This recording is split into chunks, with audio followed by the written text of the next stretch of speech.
O Labedisco tem como ponto central os estudos do discurso e do corpo. Tomamos essas duas vertentes sob a luz dos estudos Foucaultianos.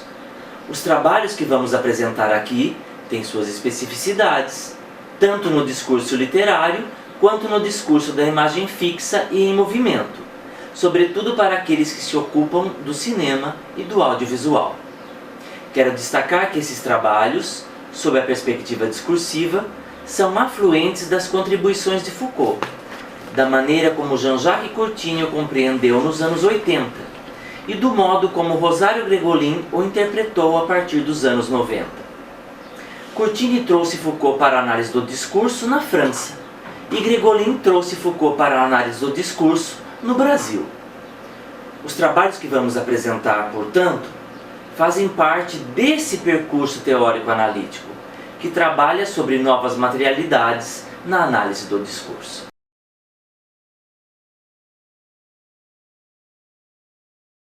Para Foucault, o enunciado é constituído por uma teia de memória. O que é visto em um enunciado é o resultado da memória do que foi dito acerca de um discurso. É nesse sentido que acredito que a presença de elementos de horror em narrativas literárias do século XIX está em uma rede de memória. Assim, os elementos constitutivos dos mesmos se repetem. Essa repetição é verificada por meio da noção de materialidade repetível. Assim, noto que o horror é produzido na relação entre memória e corpo. O horror se dá no momento em que a memória do estranho, conforme pensado por Freud, é apresentado e somado a ele a transgressão das normas. Essa emergência é sustentada pelo corpo, que é a materialidade que se repete nas formulações, reatualizando a memória que produz o horror, o qual mostra, por meio da transgressão, a necessidade da normatização. O corpus é constituído por 8 contos de 3 diferentes autores brasileiros do século XIX, Aloysio de Azevedo, Álvares de Azevedo e Machado de Assis. Os contos não se enquadram no que a crítica literária chama de conto de horror. E eu também não digo que os contos sejam de horror, mas que neles há a presença de enunciados que atualizam o discurso do horror.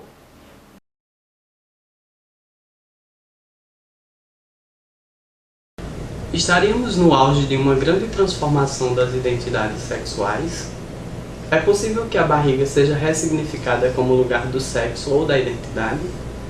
E são essas algumas das questões que tentamos responder através de uma abordagem discursiva do corpo. Nessa arqueologia, como nos lembra Foucault, vamos tratar dos discursos sobre o sexo no próprio corpo, nesse suporte em que ele se nos apresenta. E para isso retomaremos questões de memória que o singularizam, mas também que o inscrevem numa rede discursiva, como no exemplo dessa série enunciativa que evoca o striptease. Ainda nessa rede, a barriga é o limite que interdita a visibilidade do pênis. A interdição também aparece sob forma de incitação, apontando para o órgão escondido, seja cobrindo ou indicando a incidência de nosso olhar com as mãos do modelo. Interditado, indicado, escondido e por isso mostrado, o corpo é discurso.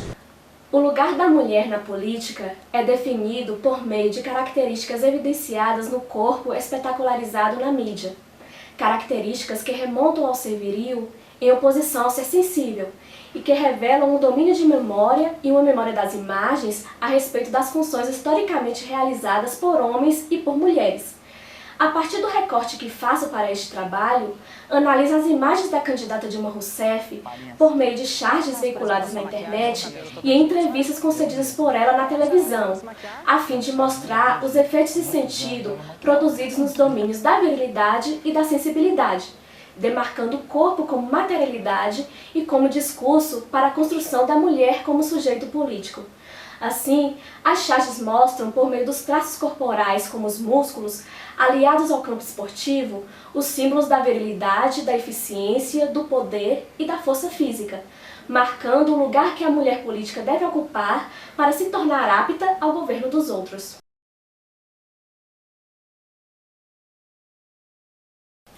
Por meio da noção de intericonicidade, posso relacionar imagens que apareceram em diferentes momentos históricos e que produzem o mesmo sentido.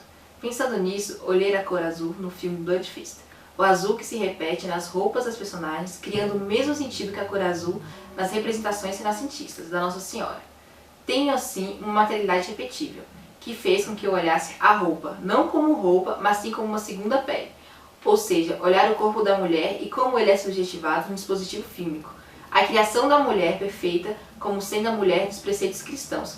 O discurso do horror é então atravessado por um discurso religioso. A partir da análise da obra The Wizard of Gore, este trabalho terá como objetivo retomar a memória discursiva a partir de certas posturas que são caracterizadas pelo corpo, que nesse caso se evidencia através do corpo feminino, dentro de uma materialidade repetível que através das mãos vai demonstrar o sentido de fragilidade do mágico com relação à mulher, cenas em que a jornalista está conversando com o mágico, revelando um momento de instabilidade onde a figura do mágico e da mulher se confundem e eles perdem a noção de quem é o ilusionista na trama.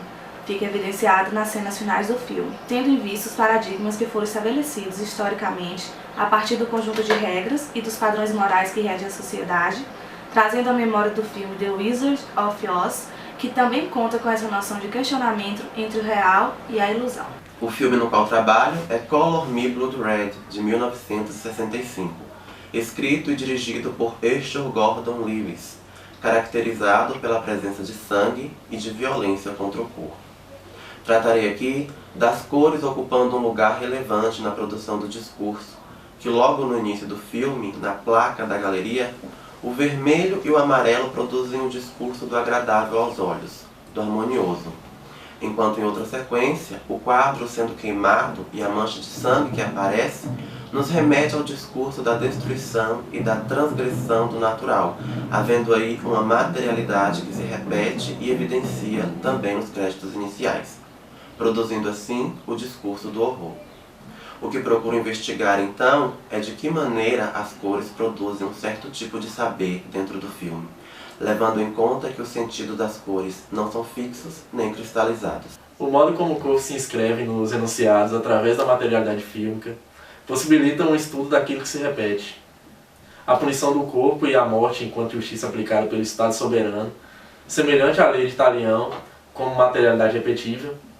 Observei as cenas de desmembramentos, disposição e expressões faciais dos personagens como construtivos de um discurso jurídico aplicado à construção do horror, o corpo que não pode mais ser o alvo imediato da repressão penal. Ainda o horror aparece mesclado ao riso em um campo associado, trazendo a memória da morte, em imagens dentro de uma genealogia do discurso da animação dos anos 60, como em Papaléguas e o Coyote.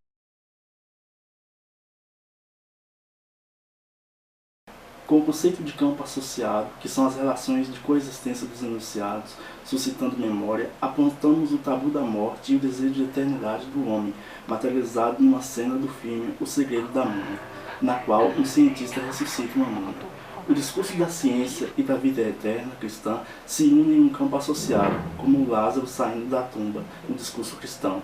Nesse filme, o discurso da ciência é o lugar do descontrole, em associação com o discurso do sexo, em seu excesso. Esse tipo de discurso da ciência e do sexo são vistos por sujeitos destemperantes, atribuindo-lhes o lugar da monstruosidade. Considerando a materialidade repetitiva do enunciado, busquei ver a produção da subjetividade de Zé do Caixão nos filmes A Meia-Noite Levarei Sua Alma, de 1964, Esta Noite Encarnarei no Teu Cadáver, de 1967, e Encarnação do Demônio, de 2008, de José Mojica Marins. Identifiquei as irregularidades nas estratégias fílmicas do close e do zoom, para evidenciar o corpo discursivamente construído, principalmente os olhos e as mãos do protagonista. Esse encadeamento de sequências produz o sujeito em práticas que fazem emergir a transgressão e a monstruosidade.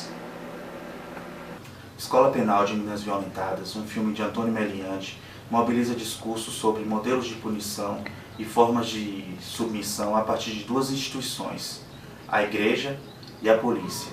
É interessante observar como, a partir da justaposição dos corpos nos planos, daqueles que representam o discurso da Igreja e o discurso da Polícia, produz um efeito de sentido de equiparação e legitimidade à vigilância e à punição que é propugnada por essas instituições e como, a partir dos lugares sócio-históricos que elas ocupam, essas modalidades de subjetivação contribuem para se pensar em um campo associado que alude a uma memória das formas de penalidades atribuídas ao mal e aos corpos decadentes. No filme A Mulher do Desejo, de Carlos Hugo Christensen, de 1975, Nota-se pela ordem do simbólico que o desejo se constrói pela similaridade e pela repetição.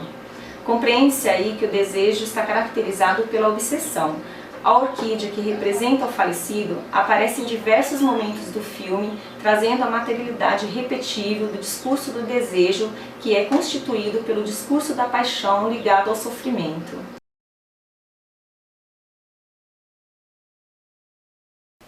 No meu trabalho, problematizo o discurso sobre a morte e suas estratégias de controle da vida. Para isso, tomo o suplício dos corpos enquanto objeto discursivo presente nos 7 filmes da série Jogos Mortais, série de horror americana que compreende o período de 2004 a 2010. Como método, observo as materialidades que se repetem nos seus 7 exemplares, apontando as suas regularidades discursivas. Por exemplo, observo a relação entre crime e criminoso, pela forma como seu corpo é mostrado e pelo tipo de castigo físico que lhe é imposto. Uma relação que se dará a ver por meio de uma memória discursiva e pela noção de monstruosidade estabelecida por Foucault. O trabalho tem como objetivo compreender as posições discursivas ocupadas pela figura da noiva nas narrativas fílmicas de vampiro da década de 20 aos dias atuais. Por meio da noção de comentário, podemos pensar o efeito de sentido provocado nas repetições discursivas nessas narrativas, que se evidenciam nos cabelos, onde há uma transformação em decorrência de uma transgressão da moral, que se dá no âmbito do domínio jurídico biológico, ocorrendo uma ruptura com a lei divina por meio do sacramento do matrimônio. Nesse sentido, a noiva é transformada em vampiro, em uma desorganização de seus cabelos, que antes geralmente estão presos, bem organizados, e logo após a transformação eles se apresentam desorganizados, o que nos apresenta um monstro, remetendo ao amoral. Em 2011, os sonhos e as visões sobrenaturais estiveram presentes num dos produtos mais bem cuidados e caros da nossa televisão, a telenovela, circulando em 4 títulos distintos exibidos simultaneamente pela Rede Globo. Aqui, a imagem em movimento institui o corpo como um discurso, haja vista que a regularidade dos olhares em cenas distintas, olhares que transgridem as dimensões enquadradas pela câmera, atravessando o campo e constituindo um sujeito sensitivo análogo à figura do monstro humano, que viola as leis da ordem do natural e reforça a ideia de que nós podemos transcender o nosso próprio corpo. Portanto, remonta um discurso de longevidade, de eternidade, através do sobrenatural enquanto prática discursiva. Eu analiso como as mudanças na família nos últimos tempos são discursivizadas pela mídia e como essas mudanças refletem no conceito de família na atualidade. Penso isso a partir de peças publicitárias veiculadas na TV aberta entre os anos de 2005 e 2011. Em 2 vídeos, a imagem da família e a forma como seus membros se relacionam, se cuidam, por movimentos de intericonicidade me levam à memória da Sagrada Família. A figura da mãe, os traços de seu rosto e suas expressões evocam similitudes com a imagem de Nossa Senhora. Tudo isso atrelado à memória discursiva de que mãe é símbolo de pureza, de amor incondicional, que família é algo sagrado, necessário a todo indivíduo e que suas práticas são marcadas pelo discurso religioso todo o tempo. A partir do discurso ultranacionalista francês que se apoia na noção de pátria enquanto imagem de um corpo materno, é que busco adentrar em outras questões relacionadas ao discurso corpo dentro da ordem de uma biopolítica. Sob este prisma, podemos ver em Frontières e à l'Intérieur, 2 produções francesas de horror lançadas em 2007, um discurso fílmico em que aparece a questão: quem somos nós franceses hoje? Nos 2 casos, as imagens do corpo materno aparecem logo no preâmbulo dos filmes, na perspectiva do bebê no ventre desse corpo, dando a ideia de tutela e proteção.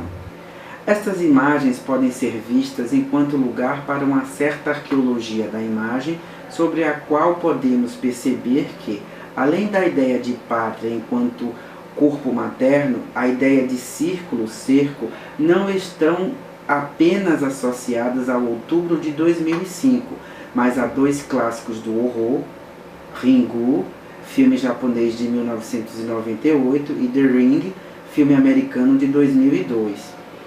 Menino ou menina? E se a menina quiser ser um menino? E se a menina descobrir que é os 2? Os parâmetros atuais sobre sexo e identidade ainda são arraigados, que não conseguimos cogitar a hipótese da existência de um terceiro sexo, o hermafrodita. Desse modo, podemos verificar como o hermafrodita em XXY pode ser discursivizado como um monstro e como essa transgressão pode levar a um discurso sobre normalidade ou anormalidade, como a cena onde 3 garotos descobrem os 2 sexos de Alex. Para tal, utilizamos a relação entre discurso, a prática e a memória.